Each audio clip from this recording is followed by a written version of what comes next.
जब भाव होता है महाराज का,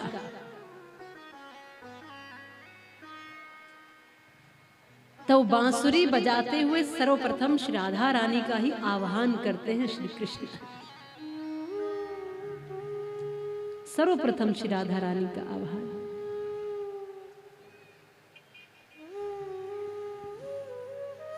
वेणु बजती है, सभी इधर उधर से भाग भाग करके चले आते हैं भगवान के पास। तो आप कहो कि इस बांसुरी में मिठास है, तो ऐसी बात नहीं। मिठास बांसुरी में क्या होगी? बांस की बांसुरी को देखो, पूरी खोखली ही है, तुम बजा के देखो। आवाज मिठास बांसुरी में नहीं, यहां कंठ में होती है, तब जाके बांसुरी भी मीठी बजती है।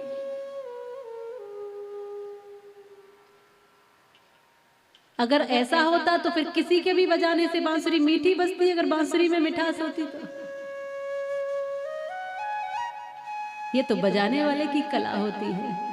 इसलिए कृष्ण जब बजाते हैं तो ऐसी बांसुरी बजाते हैं कि गाय बछड़ा तक उनसे आकर लिपट जाते हैं। महाराज का समय, वेणु वादन, गोपियों का आह्वान, श्री राधा रानी का आह्वान। जैसे ही बांसुरी बजी तो सब दौड़ दौड़ करके चली जा रही हैं गोपियां। जो भी गृह कार्य कर रही हैं, वो आपके यहाँ भजन गाते हैं ना, माता बंसी जोर की बजाई रे नंदलाल। ऐसी बांसुरी बजाई भगवान ने कि बस जो जो भी कुछ कर रही हैं वो सब छोड़ के भग जाती है, सब छोड़ के आ जाते हैं, सब कुछ छोड़ के। कोई भोजन बना रही है तो रोटी बस चूल्हे में ही छोड़ के भगे। कोई गोपी अपने बालक के काजल लगा रही है तो एक में ही लगा, दूसरी में लग ही नहीं पाया तब भी छोड़ के भागी। कुछ भी कर रही है सब छोड़ दिया, और सही मायने में गोपियों ने कुछ छोड़ा नहीं, अपने आप उनसे छूट गया। और ब्रज के गोप ये सब देख रहे हैं। अब उन ग्वालाओं की, गोपों की समझ में बात नहीं आ रही कि ब्रज गोपियों को हुआ क्या है। इस बात पर ब्रज के रसिक बहुत सुंदर लिखते हैं। ब्रज के रसिक लिखते हैं कि गोपियों की स्थिति कैसी है।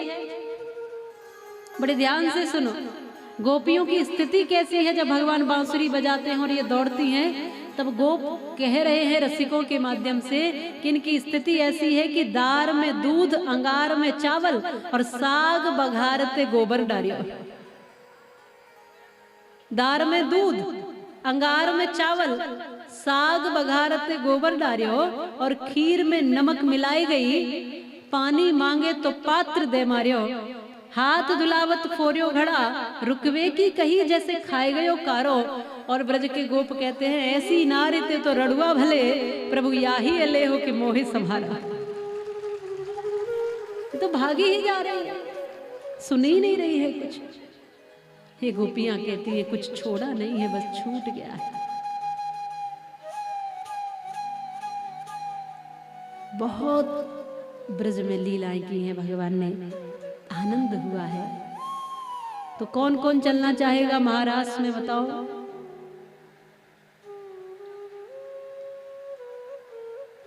कौन कौन चलेगा? सब चलने को तैयार है। अब माताओं के लिए तो कोई समस्या नहीं है, इनको तो इनविटेशन आया है, इनको तो निमंत्रण है। देखो गोपियां तो वहां जा ही रही हैं, इनको तो निमंत्रण है।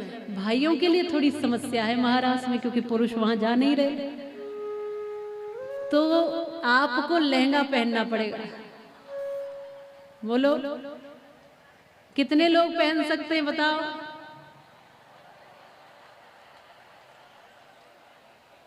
तो 2-4 माताएं जाकर लहंगा लेकर आओ पहले।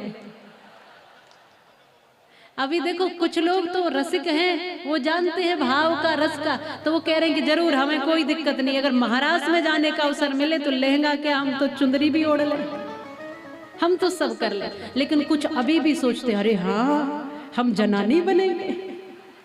ना ना ना ना, हम स्त्री थोड़ी बन सकते, हम तो पुरुष हैं जी।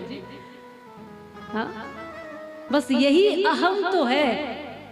इस अहम से जो दूर हो गया वो गोपी हो गया। वो पुरुष है कि स्त्री है ये विषय ही नहीं है, वो शरीर से क्या है ये विषय नहीं, यहाँ तो भाव का विषय। क्योंकि भजन और भक्ति और भगवान का दर्शन तो भीतर का विषय है ना। शरीर का तो विषय ही नहीं है। आत्मा और परमात्मा का मिलन है महाराज, भक्त और भगवान का मिलन है महाराज। तो भगवान से कैसे मिला जाएगा? तो अपने इस शरीर के अहम को भी छोड़कर तो मिला जा सकता है। जब तक थोड़ा भी अहम है किसी पद का, किसी व्यक्ति का, अपने शरीर तक का भी, तब तक नहीं मिला जा सकता। इसी को महाराज कहा है कि अपने आप तक को भी भूलकर जो मेरे पास आता है वही महाराज में सम्मिलित होता है और वही भगवान में मिल पाता है। तो वैसे शरीर पे लहंगा तो नहीं डालना आपको, चिंता मत करो, वो नहीं करेंगे। मन से गोपी बनना है। मन से माने अकड़ और अहम और पुरुषत्व और मैं कुछ हूँ, ये सब छोड़ करके मैं बस भगवान का एक अंश हूँ, मैं उसी में मिला हुआ उसी का हूँ। आइए सभी लोग वहां चलते हैं जहाँ शिवजी पार्वती के साथ महारास में पहुंचे। सब ब्रज गोपियां महारास में है। सब गोपियां जितनी हैं उतने ही स्वरूप श्री कृष्ण के हैं। गोपियों को अहम हो गया थोड़ा सा कि भगवान तो हमारे ही हैं बस, क्योंकि सबके साथ हैं तो सबको लग रहा है कि ये तो केवल मेरे ही पास हैं, ये तो मेरे ही हैं, मेरे ही। तो भगवान वहां से पलायन कर गए। फिर गोपियों ने गोपी गीत के माध्यम से 19 श्लोक है श्रीमद् भागवत कथा में, गोपी गीत के माध्यम से भगवान की स्तुति की है, बुलाया है। जयति तेदिकम जन्मना ब्रज, भगवान को बुलाया, स्मरण किया, अहम गया, निर्मलता और पावनता आई, तब भगवान आए हैं रास में। वहीं समस्त देवियां आ रही हैं, स्वर्ग से सभी देवी आ रही हैं, माता पार्वती भी आ रही हैं। चलो महाराज में चलते हैं। तब भोलेनाथ ने भी आग्रह किया है कि हमें भी ले चलिए। तब आइए उस भाव में पहुंचते हैं जहाँ शिवजी भी महाराज में आए हैं। महाराज माने भगवान में मिल जाना। ये शरीरों का विषय नहीं है, यह आत्मा और परमात्मा का विषय, आंतरिक विषय है। इसलिए साधुओं के, रसिकों के श्री चरणों में इस आनंद को, इस कथा को श्रवण करते हुए हम भी धीरे धीरे भगवान के और अग्रसर हो, भगवान को